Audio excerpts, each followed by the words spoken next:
बिस्मिल्लाहिर्रहमानिर्रहीम। अस्सलाम वालेकुम वरहमतुल्लाहि वबरकातुहू। आप खरबों पे खर्च कर लें, इज़्ज़त वही देता है और ज़िल्लत भी वही देता है। बादशाही भी वही देता है और बादशाही से महरूम भी वही करता है।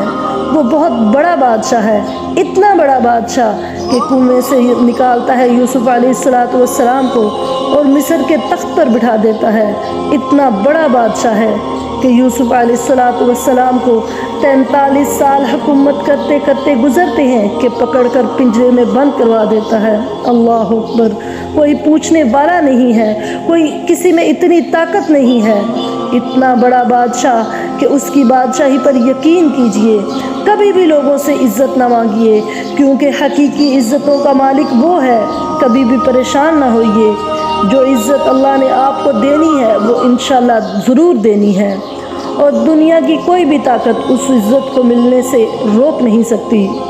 मत इज़्ज़त और दूसरी दुनिया की चीज़ों के लिए अपने आप को लोगों के सामने ज़लील कीजिए, बल्कि अल्लाह रब्बुल इज़्ज़त के सामने जितना गिरोगे अल्लाह उतना ही इज़्ज़तों से नवाजेगा। ये अल्लाह के फ़ैसले हैं। जितना अल्लाह ने आपके नसीब में लिखा है वो मिलकर रहेगा। और सच कहते हैं सालिहीन कि नसीबुका युसीबुक वलौ काना तहतल जबलैन। जो तुम्हारी किस्मत में लिखा है वो तुम्हें मिलकर ही रहना है, चाहे वो 2 पहाड़ों के नीचे ही क्यों ना हो।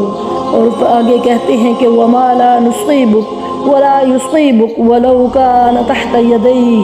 और अगर कोई चीज़ तुम्हारी किस्मत में नहीं है, तुम्हारे हाथ में भी आ जाए, तुम खा ही नहीं सकते। आपने कितनी मरतबा सुना होगा कि बस जी वो लुकमा हाथ में ही रह गया और वो अल्लाह को प्यारा हो गया। क्यों? क्योंकि उसकी किस्मत में वो लुकमा खाना नहीं लिखा हुआ था, वो रिस्क उसके मुकद्दरों में नहीं था। खुदारा बस यकीन कर लीजिए कि मिलेगा वही जो किस्मत में लिखा है। सैयदना उमर रज़ी अल्लाह ताला अन्हु फरमाया करते थे कि अगर 2 आयतें किसी की समझ में आ जाएं तो सारी ज़िंदगी की परेशानियां रिलीज़ हो जाती हैं। सिर्फ 2 आयतें। कौन सी? क़द जअलल्लाहु लिकुल्लि शैइन क़दरा इन्ना कुल्ला शैइन ख़लक़नाहु बिक़दर। कब देना है, कितना देना है, ये सब अल्लाह रब्बुल इज़्ज़त को पता है। नहीं मिला तो समझ जाओ कि अभी मिलने का वक्त नहीं आया। अब देखें कि जो बच्चा क्रॉलिंग करता है, यानी कि वो जिसे कहते हैं कि अभी चलता नहीं है, बस वो क्रॉलिंग करता है, तो अब अगर उसे शौक़ चढ़ दे कि मैं रेस में हिस्सा लूँगा तो ये कैसे मुमकिन है? क्योंकि अभी तो उसके रेस लगाने का, अभी वो चलता भी नहीं है, उसके रेस लगाने का वक्त ही नहीं आया। और इसी तरह अगर किसी को अलिफ-बा भी नहीं लिखनी आती और वो चाहे कि मैं अखबारी रिपोर्टर बन जाऊं, तो क्या वो बन जाएगा? महज अपनी ख्वाहिश पे। ये क्या कहते हैं कि इस तरह का काम नहीं हो सकता कि बस आपकी ख्वाहिश हो तो वो काम हो जाएगा। इसी तरह हर काम के लिए अल्लाह ताला ने एक वक्त मुकर्रर किया हुआ है। बेसब्रे लोग कहते हैं कि बस अभी मिल जाए, लेकिन अल्लाह ताला फरमाते हैं कि मैं पका हुआ फल दूंगा। कच्चे से मुराद कच्चा नहीं, यानी कच्चे से मुराद क्या है कि वो कच्चा फल कि जो अगर आपको, क्योंकि अल्लाह के हुक्म के बगैर तो मिलना नहीं।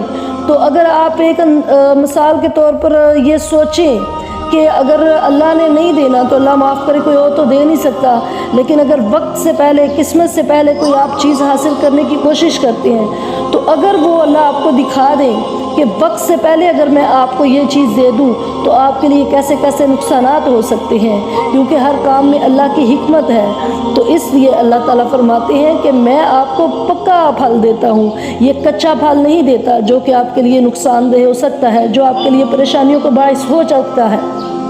इसलिए अल्लाह ताला के भरोसा करें, अल्लाह से मांगें और सब्र के साथ, शुक्र के साथ ज़िंदगी गुजारें, तो इंशाअल्लाह ताला जो आपके मुकद्दरों में लिखा हुआ है वो अल्लाह ताला आपको हलाल तरीके से नसीब फरमाए। अल्लाह उसमें बरकतें दे, अल्लाह आपको सुकून वाली ज़िंदगी दे, अल्लाह सब की परेशानियाँ और मुश्किलें दूर फरमाए। आमीन। अस्सलामु अलैकुम वरहमतुल्लाहि वबरकातुहू।